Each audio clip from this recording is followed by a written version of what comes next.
हम एक ऐसे देश में रहते हैं जहाँ ट्रिप पर जाना, लग्जरी बैग्स खरीदना, शॉपिंग करना, बच्चों को आईफोन लेकर देना, महंगे स्कूल्स में एडमिशन करवाना, चाहे घर का खर्चा चल रहा है चाहे नहीं चल रहा है।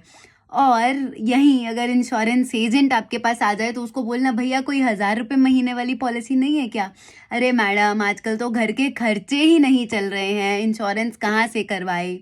या फिर उसको ये बोलकर भेज देना कि इंश्योरेंस की पॉलिसी में ना बहुत मनुसियत होती है, मतलब क्या मरने मराने की बातें करी जाना। हेलो,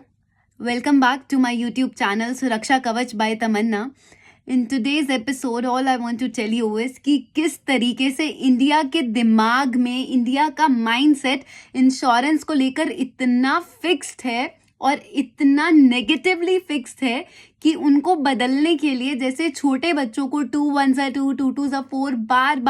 बार बुलवाना पड़ता है ना, बिल्कुल उसी तरीके से इंडिया के साथ भी वही करना पड़ेगा।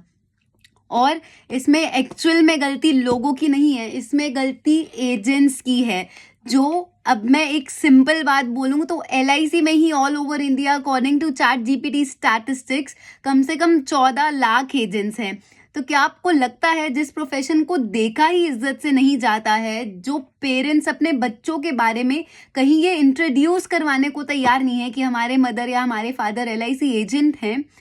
क्या वो प्रोफेशन इज्जत से ना देखे जाने के बावजूद भी इतने लोगों का गिरोह होना, इतने बड़े लोगों का इतना एक समूह होना, क्या लोग सच में डेडिकेटेडली काम कर रहे हैं या लोग सिर्फ LIC एजेंसी लेकर बैठे हैं, ब्लैक मनी को वाइट कर रहे हैं, मजबूरी में साल की 12 पॉलिसीज करवा के अपनी एजेंसी एक्टिवेट कर रहे हैं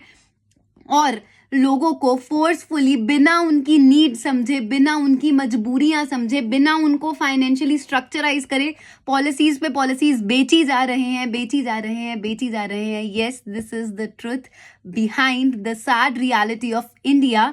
who is not ready to accept insurance at all. इस चीज को चाहे जितना मर्जी कोई मना करने की कोशिश कर ले, झुटलाने की कोशिश कर ले, बट आज की डेट में लोगों के दिमाग में सिर्फ इतना डालना ना कि इंश्योरेंस आपके लिए कितनी जरूरी है, एक मजबूरी बन के रह गया है। लोग डर के कारण इंश्योरेंस ले रहे हैं जबकि उनकी ये ड्यूटी होनी चाहिए। यही सबसे बड़ा मिथ है और यही सबसे बड़ा एक साइकोलॉजिकल ब्रेक है जो लोगों के दिमाग में बैठा है। And I Tamanna promise you that by 2030 मैं काफ़ी हद तक इंडिया को इंश्योरिकली सेव करूंगी एंड उनको फाइनेंशियली पेनिट्रेट करके इतना अवेयर करूंगी कि हेलमेट की तरह इंश्योरेंस लाइफ में कितनी ज़रूरी है।